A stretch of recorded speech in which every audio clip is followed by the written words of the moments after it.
Thank you so much for taking the time to sit down with me. I've never been in your restaurant before. We're sitting in Good Old Boys Restaurant right now, and this is a feature that we do called Why We Serve. And each month, we're interviewing different business owners of why this organization, why this business serves.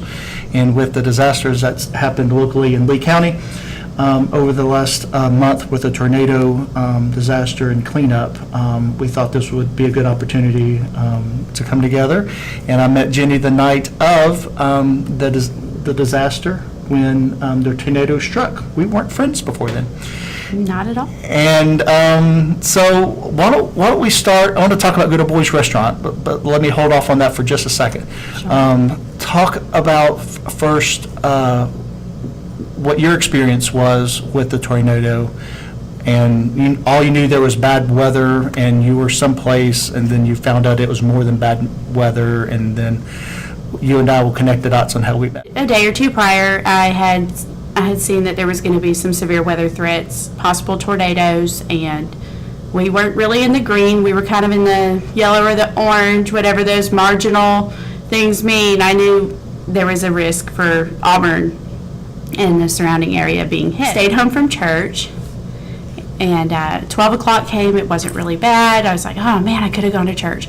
But rather safe than sorry. My husband and I take severe weather very seriously, not because of personal experience really, but just because we've seen other places that have been affected by it, and we don't want disaster to strike our family. So we were watching the weather all day. We started to realize it was probably going to be more like between 2 and 3 o'clock that it got really bad. Then the rain started up, and I had gone home for a little while. I was back and forth between the restaurant and home, and I was home when the warnings went off. First thing you do, shoes on the feet. Shoes on the feet. Grab a few extra pull-ups, grab whatever you need, maybe some water, whatever it is. Corral the children and the 2 dogs into the storm shelter. After the first wave, we got out of the shelter, but then quickly noticed round 2 was going to be equally bad. So the warnings went off again. This time there was a large, life-threatening, severe tornado on the ground in your area. I get goosebumps just talking about it. The next thing in my head is I'm hearing about all these injuries, firefighters, all these people out there that lost their homes, and the first thing that comes into my head is, it's supper time. These people are hungry.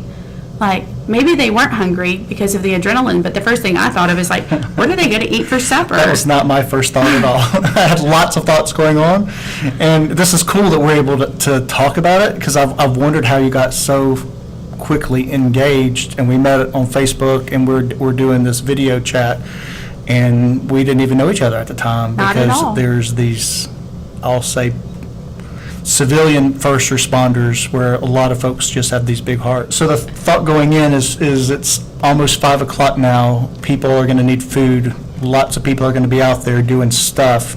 You don't know who needs it, but you know that the boots on the ground are going to be hungry.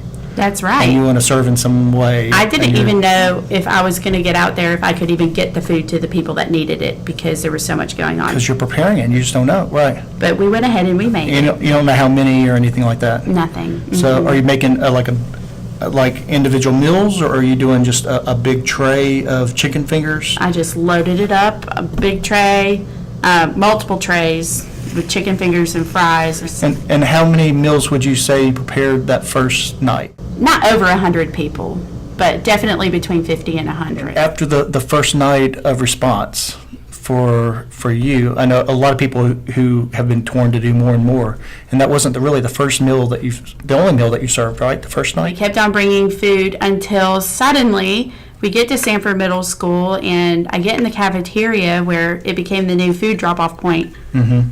There was so much food that you couldn't eat it all. The next thing that was laid on my heart was, people are going crazy. There's so much information being poured out. I went on Good Old Boys and put out a little post with, like, first of all, our hearts go out to the people that were affected, and we're praying for them. And as far as whatever information we had at that time, I went ahead and posted it on that post with, here's how you can help. Because that's what everybody immediately wanted to know is, how can I help? How to communicate and disseminate timely information that's accurate, so it Right. gets to the masses. It's Right. a huge need during times of crisis. We're going to have first responders and now second responders out in the fields. We're going to have a need to have a structured way of putting together food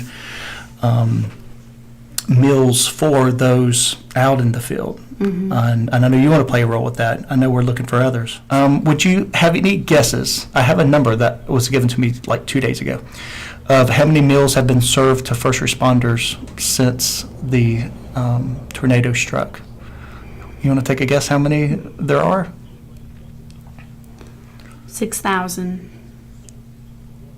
There have been 6,671. The director Laura shared that with me of men, and I was like, oh, I gotta let Jenny know that because she's played a large role in that. It's about 500 a day. Yeah. It's a lot. Yeah, A lot, but a lot of that was channeled through Providence and the middle school and the VRC, and now there's no hub anymore. So it's definitely an urgent need to coordinate this community. I think a lot of people want to bring food and make food and serve, but we don't want to double up one day and have nothing the next day. We want every day to be accounted for. We want people to be able to sign up and know that that need's going to be fulfilled that day, no more, no less, and then move on to the next day and know that we have our daily bread out there on the field. What are y'all doing now in disaster relief aside from just getting food out to those first responders who are in the field? Okay, so we've shifted our focus a little bit. We've started an ongoing fundraiser per se at Good Old Boys. It started off with, let's just raise money and donate it to the disaster relief fund and hand cards out at the shelter to the people who have been affected by the storm. That's what we did. Then we shifted over to, okay, there's families that have immediate needs. I came across a lady who I've seen before on the East Alabama Homeschool Community page who posted an update about her husband who's still in the hospital, Nancy Clark. And her husband is Dennis, and she posted an update about his condition. He was in ICU at the time. Paralysis was questionable. So I reached out to Nancy, and I immediately changed gears at the restaurant to raising homeschool supplies for their family and raising funds for their family. Nancy had posted on Facebook, nobody likes to ask for financial help. It's not in us. And she was humble enough to say, I just really need gas money. I'm spending $180 up to date this week on gas, and I don't have the money to keep going up and down. And so another like aha moment was, that's when it was, I felt like the Lord telling me, all that money in your box needs to go to Nancy Clark. So that's what we're doing right now, though. We're doing one family at a time. Focus family is what I call it, because I kind of got it from focus on the family, except take out the on the focus family. I think we can use that. That's good. So we're focusing on the Clark family right now. And once we finish with them, with the initial process of helping them and getting their name out, we reached out to the news channels to cover their story. They've been very well covered on local news channels, and they're finally getting some attention. Their GoFundMe was at maybe $1,000, and since that news story came out, I think soon they'll reach their $10,000 goal that they have on their GoFundMe page, and So that's amazing. well, tell me a little bit about the restaurant. Good Old Boys Restaurant has been around for a really long time, and I know your grandmother started it, and there was a manager after your grandmother was no longer doing the day-to-day operations, and you've taken over with your husband. And it's not in the main thoroughfare of Auburn.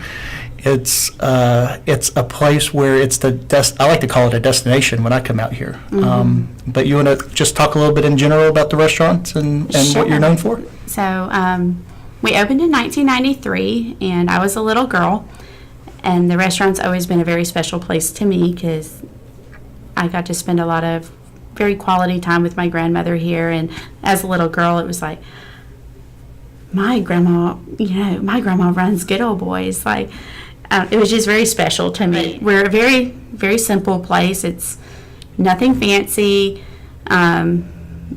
friendly servers, simple but very good food, catfish, steaks, shrimp, burgers, whatever it is, it's simple and good. I have a big heart for families, and we do as much as we can to give families a place to go eat that's affordable, and their kids can unwind and relax and be kids. Their kids can be kids. It's beautiful. Well, thank you. Thank you.